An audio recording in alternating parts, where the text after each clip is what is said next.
अंग, बेन एवं पृथु चरित्र।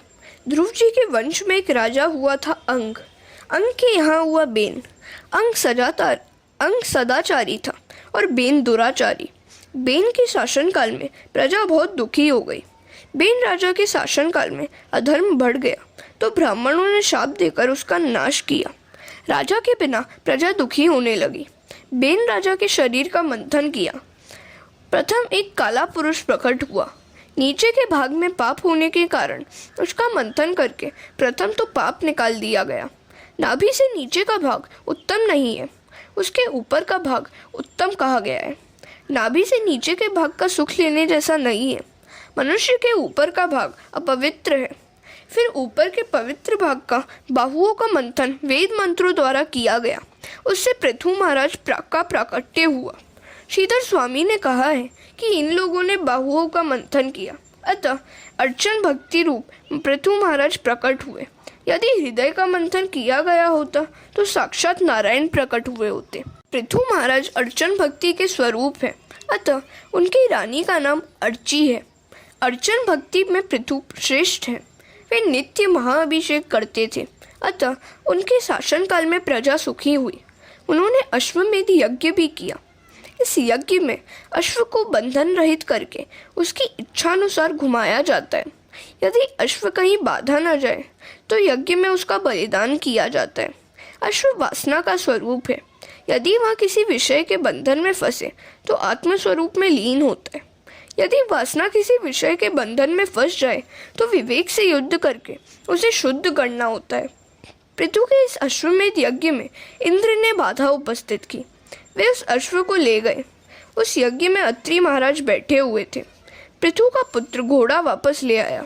उस समय भगवान प्रकट हुए।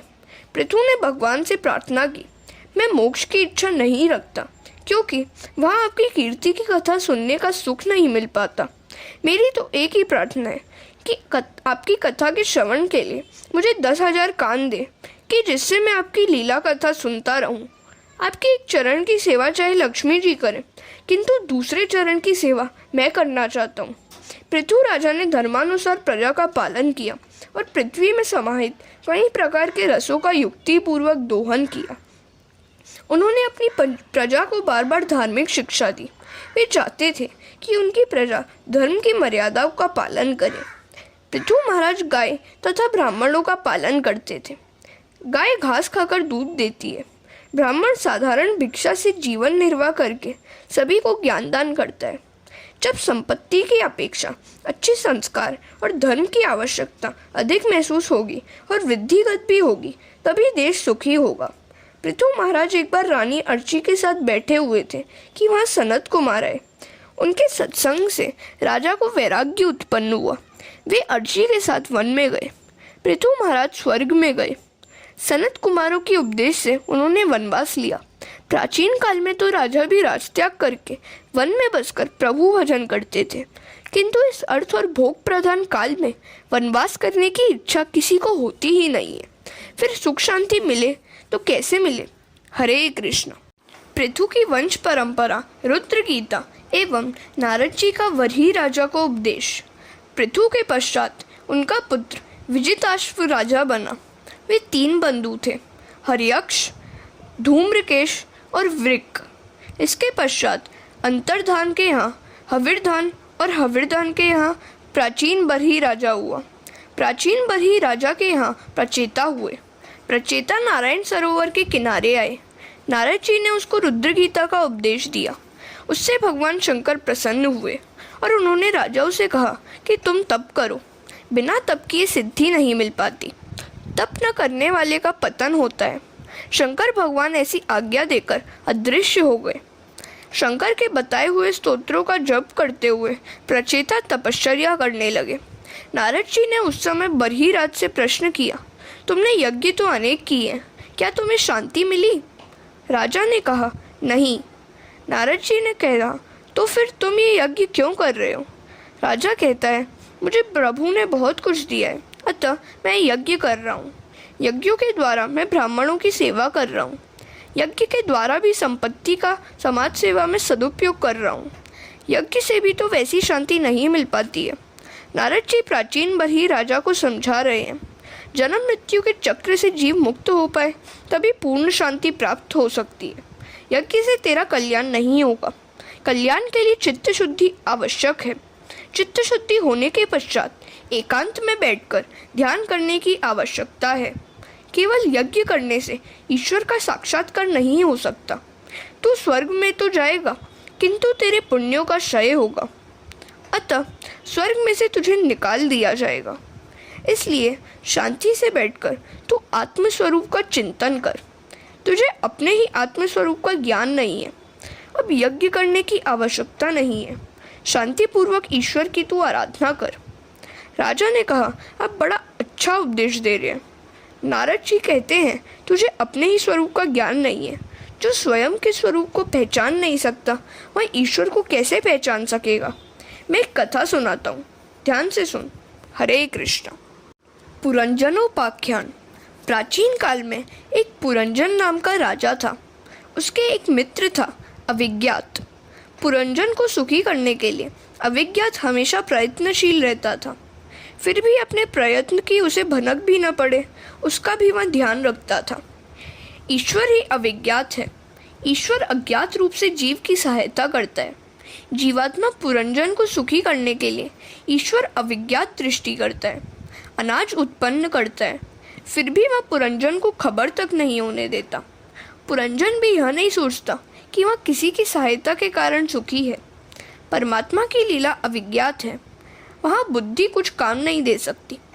भगवान कहते हैं कि अशन करने का काम तेरा है और पाचन करने का काम मेरा है। पचामी अन्नम चतुर्विधम। जीव भोजन करता है और परमात्मा पाचन करते हैं। पेट में ठाकुर जी अग्नि के रूप में बसे हुए हैं। भोजन कर लेने के बाद भगवान कहते हैं कि अब तेरा काम है सोने का और मेरा काम है जागने का। मान लो कि हम गाड़ी हैं, जीवात्मा यात्री है और परमात्मा चालक। यदि भगवान सो जाए तो अच्युतम केशवम हो जाए। रेलवे का इंजन चालक सो जाए तो गाड़ी रुक जाती है। यात्री सो सकता है, चालक सूत्रधार ईश्वर नहीं। फिर भी जीव कभी सोचता तक नहीं है कि उसे सुख सुविधा देने वाला कौन है।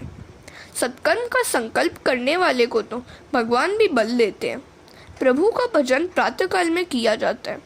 सूर्योदय के पश्चात औरों के रजोगुण तमोगुण के रजगण तुम्हें प्रभावित करेंगे, अतः तुम अच्छे ढंग से भजन नहीं कर पाओगे। जीव चाहे सो जाए, भगवान कभी नहीं सोते। पुरंजन जीवात्मा है, वह सोचता है कि मैं किसके कारण सुखी हूँ। सदा सर्वदा उपकार करने वाले ईश्वर को भूलकर घूमता फिरता हुआ वह 9 द्वार वाली एक नगरी में प्रविष्ट हुआ। यह नगरी है मानव शरीर। वहाँ पहुँचने पर एक सुंदरी से मिलन हुआ। पुरंजन ने उससे उसका परिचय पूछा। स्त्री ने कहा कि मैं यह तो नहीं जानती कि मैं कौन हूँ, किंतु मैं तुम्हें सुखी अवश्य करूँगी। पशु जाति भेद मानते हैं। भैंस को देखने से बैल विकारी नहीं होता। लोग गीता जी पढ़ते तो हैं, किंतु उसे व्यावहारिक रूप नहीं देते। भगवान ने कहा कि ये जातियाँ वर्णाश्रम मैंने बनाए हैं।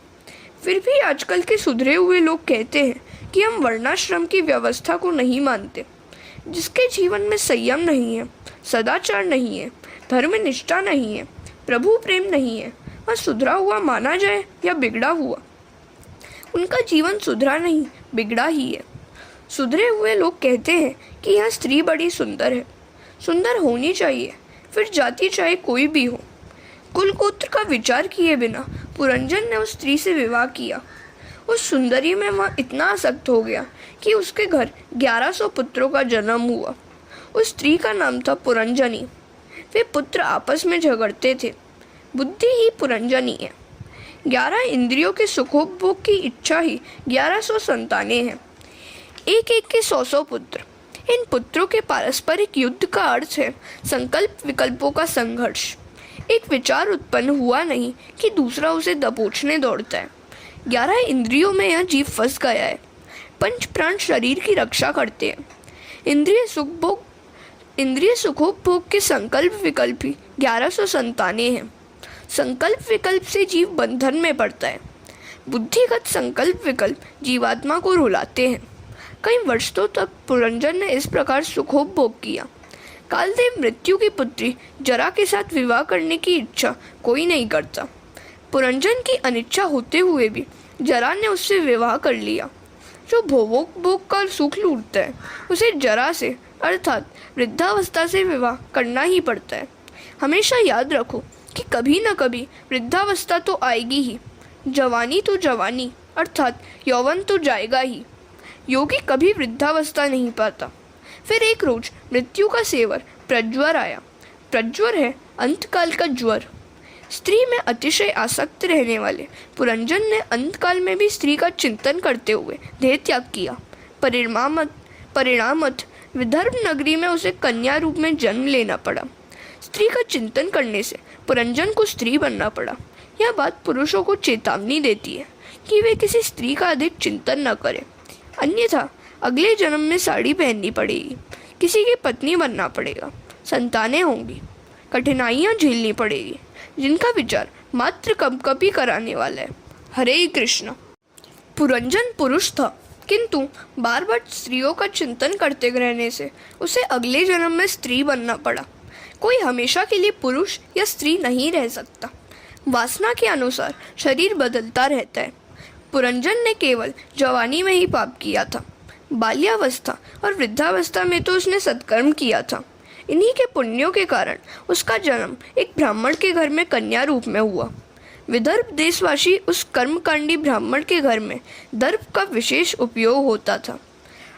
मर्यादा धर्म का पालन करने पर उसका विवाह द्रविड़ देश के पांड्य राजा के साथ हुआ। कर्म करने से चित्त शुद्धि होने के बाद विवाह हुआ। द्रविड़ देश तो है महारानी भक्ति का नहर। पांड्य राजा अर्थात भक्त पति से विवाह हुआ। कर्म करने से चित्त शुद्धि हो तो भक्ति की जा सकती है। लोग मानते हैं कि भक्ति मार्ग सरल है, किंतु यह अतिशय कठिन मार्ग है। मर्यादा धर्म का पालन किए बिना भक्ति का उदय नहीं हो पाता। चित्त की शुद्धि बिना भक्ति का उदय नहीं होता। अंत में परमात्मा का अनुभव करने के लिए ज्ञान आवश्यक है। भक्त पति के साथ विवाह होने पर कन्या और 7 पुत्रों का जन्म हुआ। कन्या है कथा श्रवण में, सत्संग में रुचि। इस प्रकार भक्ति का जन्म हुआ। 7 पुत्र भक्ति के 7 प्रकार है: श्रवण, कीर्तन, पाद सेवन, अर्चन, वंदन, दास्य अर्थात 7 प्रकार की भक्ति सिद्ध हुई। भगवान के नाम, रूप, गुण, प्रभाव, लीलाओं का कान से श्रवण, मुख से कीर्तन और मन से स्मरण करने पर क्रमश श्रवण, कीर्तन और स्मरण भक्ति सिद्ध होती है। प्रभु की सेवा करने से अर्चन भक्ति सिद्ध होती है। प्रभु की मूर्ति को वंदन करने से वंदन भक्ति सिद्ध होती है। ये 7 प्रकार की भक्ति मनुष्य अपने प्रयत्न से प्राप्त और सिद्ध कर सकता है, किंतु 8वीं सख्य भक्ति और 9वीं आत्मनिवेदन भक्ति प्रभु कृपा से ही प्राप्त और सिद्ध हो सकती है। श्रवण आदि 7 प्रकार की भक्ति सिद्ध करने के बाद एक बार पति की मृत्यु के समाचार से दुखी हुई उस कन्या को परमात्मा ने सद्गुरु के रूप में आकर बोध दिया। भक्ति के 7 प्रकार सिद्ध होने पर परमात्मा सख्य का दान करते हैं, आत्मनिवेदन का दान करते हैं। अर्थात जिस मित्र को, जिस अविज्ञात को यह जीव माया के कारण भूल गया था, वही सद्गुरु के रूप में आया है। इसका अर्थ यह है कि यह अविज्ञात के रूप में परमात्मा ने वहां आकर ब्रह्म विद्या का उपदेश दिया कि तू मुझे छोड़कर मुझसे दूर हुआ और 9 द्वार वाली नगरी में रहने गया, तब से तू दुखी हो रहा है। तू अपने स्वरूप को पहचान। लौकिक सुख में मनुष्य इतना तो फंसा हुआ रहता है कि वह अपने आत्म स्वरूप का विचार ही नहीं करता। तत्त्वमसि, तू मेरा मित्र है, मेरा अंश है, मेरा स्वरूप है। तू स्त्री पुरुष रूप नहीं है। तू मेरी ओर देख। पुरंजन पर प्रभु के सम्मुख हुआ। जीव और ब्रह्म का मिलन हुआ। जीव कृतार्थ हुआ। तू पुरंजन राजा है। तू कई बार स्त्री बना और कई बार पुरुष, फिर भी तुझे तृप्ति नहीं हुई। अब भी जगत में कब तक और कितना भटकना है। परमात्मा का आश्रय लेकर उसका चिंतन करते हुए उसके स्वरूप में लीन होगा तो तू कृतार्थ हो जाएगा। भक्तमाल में अमरदास जी की एक कथा है।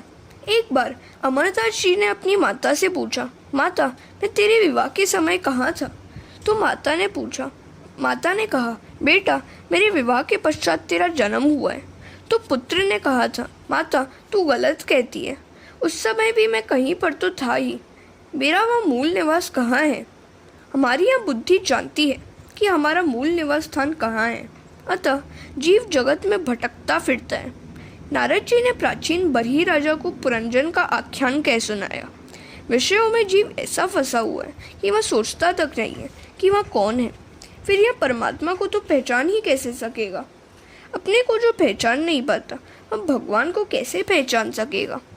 इस तरह जीवात्मा की कथा सुनकर प्राचीन बरही राजा को आनंद हुआ और बोला कि मैं अब कृतार्थ हो गया, अब मैं मात्र यज्ञ नहीं करता रहूँगा। वे अब भगवत चिंतन करते हुए भगवान में लीन हो गए। कथा मनुष्य को उसके दोषों से परिचित कराती है और मुक्त भी कराती है। पूर्व जन्म का प्रारब्ध तो झेलना और ऐसा प्रयत्न करना है कि नया प्रारब्ध उत्पन्न ही न हो। ऐसा पवित्र और सादगी भरा जीवन जियो कि जन्म मृत्यु के चक्र से मुक्ति प्राप्त हो जाए। आत्मा परमात्मा का अंश है। जीवात्मा देह से भिन्न है। जीवात्मा न तो ब्राह्मण है और न तो वैश्य, न तो पुरुष है और न तो स्त्री। आत्मस्वरूप का ज्ञान हो जाए और देह का विस्मरण हो जाए तो मनुष्य को जीते जी मुक्ति प्राप्त होती है। जगत नहीं है ऐसा बोध अनुभव तो मनुष्य को होता है, किंतु अपने स्वयं के अनस्तित्व का बोध उसे नहीं हो पाता। अहम का विस्मरण नहीं होता। 10,000 वर्षों तक प्रचेताओं ने नारायण सरोवर के किनारे जप किया, तभी उनके समक्ष नारायण प्रकट हुए। जप से मन की शुद्धि होती है। जप के बिना जीवन नहीं सुधरता।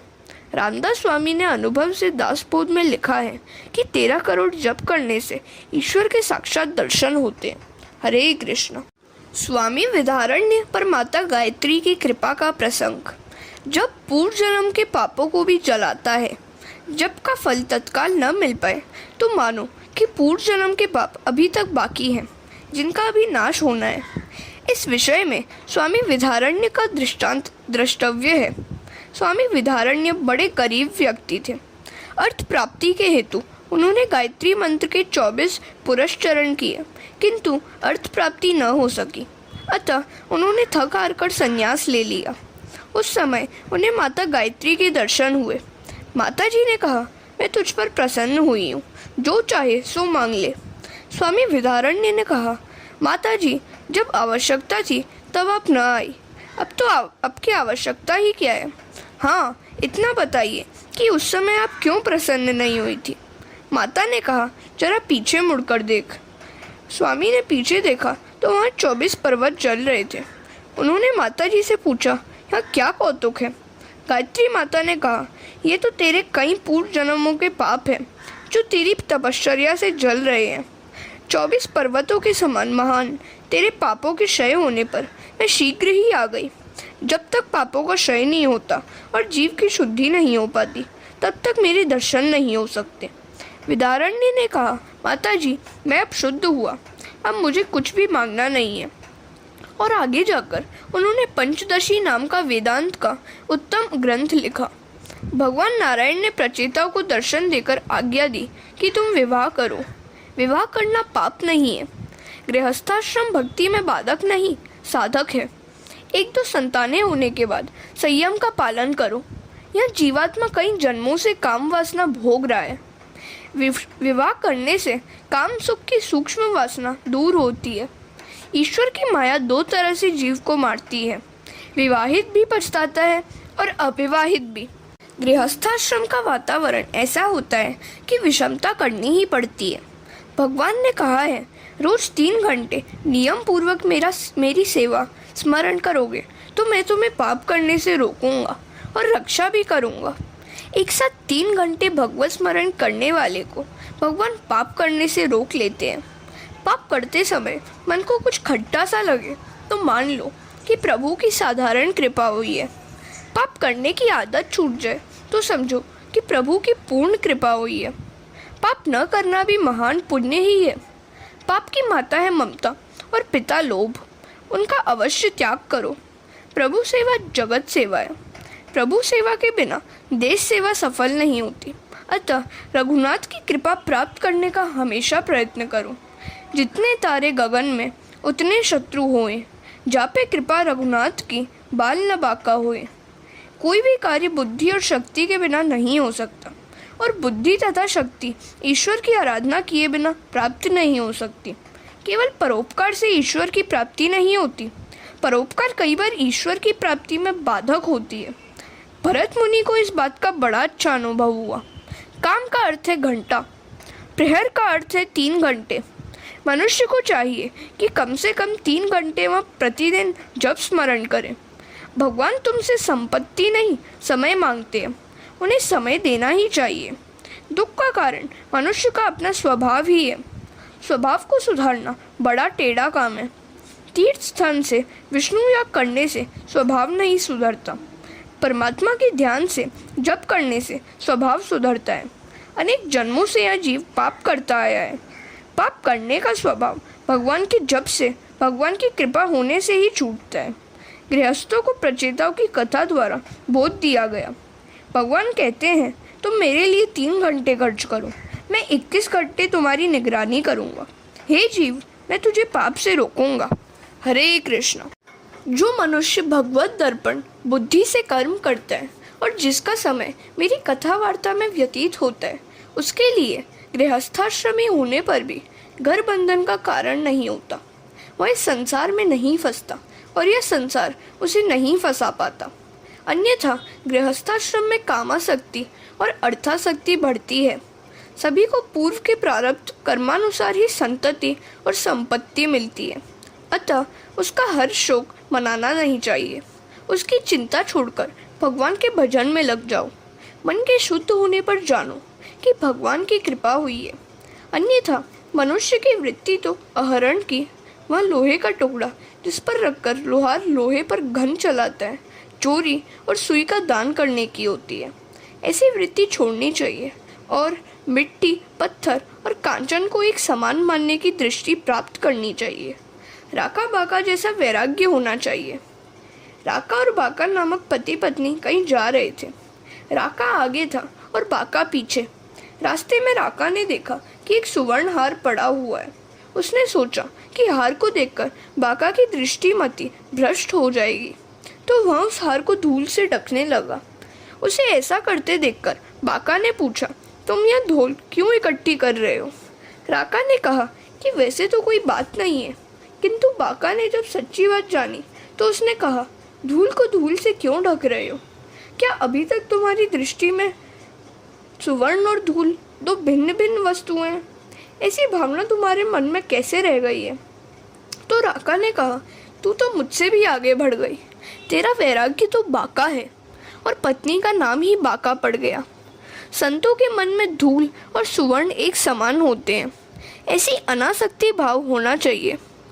किए हुए सत्कर्मों को, पुण्यों को भूल जाओ। पुण्य का अहंकार अच्छी बात नहीं है। इस अहंकार के गए बिना चित्त शुद्धि शक्य नहीं है।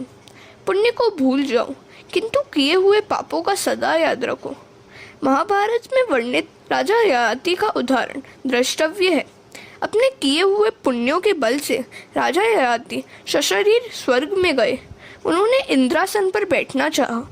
इंद्र भयभीत होकर बृहस्पति के पास गया और सारी परिस्थिति बताकर मार्गदर्शन मांगा। तो बृहस्पति ने इंद्र से कहा, तू ययाति राजा से पूछ कि उन्होंने पृथ्वी पर कौन कौन से पुण्य किए हैं जिनके बल से वे इंद्रासन पर बैठना चाहते हैं। अपने पुण्यों का वर्णन करने से उन पुण्यों का क्षय होगा। इंद्र ने बृहस्पति के परामर्श के अनुसार ययाति से पूछा। ययाति ने अपने पुण्यों का स्वयं ही वर्णन किया, अतः उन पुण्यों का क्षय हो गया और फलतः उनका स्वर्ग से पतन हुआ। हमेशा याद रखो कि अपने द्वारा किए हुए सत्कर्मों का, पुण्यों का स्वयं वर्णन कभी मत करो। यह श्लोक हमेशा याद रखो। षडंगादि वेदों का ज्ञान हो, शास्त्र वर्णित सर्व विद्या मुखस्थ हो, कवित्वमयी वाणी में सुंदर गद्य पद्य रचने की शक्ति हो, किंतु चित्त हरिचरण में लगा हुआ न हो, तो उन सभी का क्या अर्थ है? कुछ भी नहीं। हरे कृष्णा। प्रचेताओं को भगवान का वरदान एवं नारद जी का उपदेश। भगवान ने प्रचेताओं को विवाह करने की आज्ञा दी। वे अपने घर गए। सभी का विवाह हो गया और सभी के एक पुत्र भी हुआ। सभी प्रचेता फिर नारायण सरोवर के किनारे आए। उन्होंने नारद जी से कहा, गृहस्थाश्रम के विलासी वातावरण में अपने सारे ज्ञान को, अपने लक्ष्य को हम भूल गए हैं। गृहस्थाश्रम में विषमता रखनी पड़ती है, जिसके कारण ज्ञान विस्मृत हो जाता है। शिवजी ने और भगवान नारायण ने हमको उपदेश दिया था, वह भी हम भूल चुके हैं। आप हमें फिर से उपदेश दीजिए। सारे जगत को कोई खुश नहीं कर सका। जगत को प्रसन्न करना बड़ा कठिन है। एक बार कोई पिता पुत्र एक घोड़े को लेकर जा रहे थे। पुत्र ने पिता से कहा, तुम घोड़े पर बैठ जाओ, मैं चलता रहूँगा। पिता घोड़े पर सवार हो गया। रास्ते में कुछ लोगों ने कहा, यह पिता कितना निर्दय है, स्वयं घोड़े पर सवार है और छोटे से पुत्र को धूप में चला रहा है। यह सुनकर पिता चलने लगा और उसने पुत्र को घोड़े पर बैठा दिया। आगे रास्ते में फिर कुछ लोग मिले जिन्होंने कहा कि यह पुत्र कितना निर्लज्ज है, जो जवान होकर भी घोड़े पर सवार है और बूढ़े बाप को पैदल चला रहा है। इनकी बात सुनकर पिता पुत्र दोनों घोड़े पर सवार हो गए। रास्ते में फिर कुछ आदमियों ने कहा, कितने निर्दय हैं ये लोग, दोनों भैंसे जैसे हैं और छोटे से घोड़े पर सवार हैं। इनके भार से बेचारा घोड़ा दब जाएगा। इनकी बात सुनी तो पिता पुत्र दोनों पैदल चलने लगे। रास्ते में आगे फिर कुछ लोगों ने सुनाया, कितने मूर्ख हैं ये लोग, साथ में घोड़ा है फिर भी पैदल चल रहे हैं। एक बैठा तो भी टोका, दो बैठे तो भी निंदा और दोनों पैदल चले तो भी जली करनी सुननी पड़ी। जगत में कैसा व्यवहार रखे, कैसा बर्तन रखे, यह समझ में नहीं आता। किंतु परमात्मा को प्रसन्न करना इतना कठिन नहीं है। जो परमात्मा को प्रसन्न कर सकता है वह जगत को भी प्रसन्न कर सकता है, क्योंकि भगवान ही जगत के उपादान कारण है। रामचंद्र जी कुटिल के साथ भी सरल व्यवहार करते थे, किंतु कृष्ण सरल के साथ सरल और कुटिल के साथ कुटिल व्यवहार रखते थे।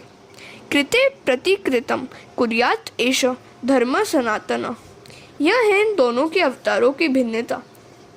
जगत को तो रामचंद्र जी भी प्रसन्न नहीं कर सके थे, तो सामान्य मनुष्य तो कर ही क्या सकता है। समाज को राजा नहीं संत ही सुधार सकता है। रामदास स्वामी मन को बोध उपदेश देते हैं, बहु हिंडता सख्य होड़ार नाही। इसलिए जगत को खुश करने की वृत्ति और इच्छा छोड़कर ईश्वर को ही प्रसन्न करने का प्रयत्न करो। प्रभु को प्रसन्न करने के 3 मार्ग नारद जी ने 4थे स्कंद में बताए हैं। दयया सर्वभूतेषु संतुष्टया येन केनवा सर्वेन्द्रियोपशांतया च तुष्यत्याशु जनार्दन। जीव मात्र के प्रति दया, जो कुछ भी मिले उससे संतुष्टि, सभी इंद्रियों का संयम, इन 3 उपायों से परमात्मा शीघ्र ही प्रसन्न होते हैं। इन बातों को कार्यान्वित करने वाले पर भगवान कृपा करते हैं। सभी इंद्रियों को संयमित करो और विषयों में उनको रमने न दो। संयम के बिना जीवन सरल नहीं हो सकता। विष को खाने से ही मनुष्य मरता है, किंतु उसके चिंतन से नहीं, उपभोग करने से ही विषयों के चिंतन मात्र से भी मनुष्य मरता है। अर्थात विषय विष से भी बुरे हैं, उनका विषवत त्याग करो। विदुर जी ने कहा, मैंने सुना कि उसका मुझे चिंतन करना है। मैं ही ईश्वर से विभिन्न हो गया हूँ, मैं ही पुरंजन हूँ, ऐसा सोचकर कथा का बार बार चिंतन करो। मैत्रेय जी ने विदुर जी को यह कथा सुनाई। विदुर जी को मुक्ति मिली। प्रचेताओं की कथा वक्ता और श्रोताओं के पापों को जलाती है। हरे राम राम राम हरे हरे, हरे कृष्ण कृष्ण कृष्ण हरे हरे। 4th स्कंद की समाप्ति।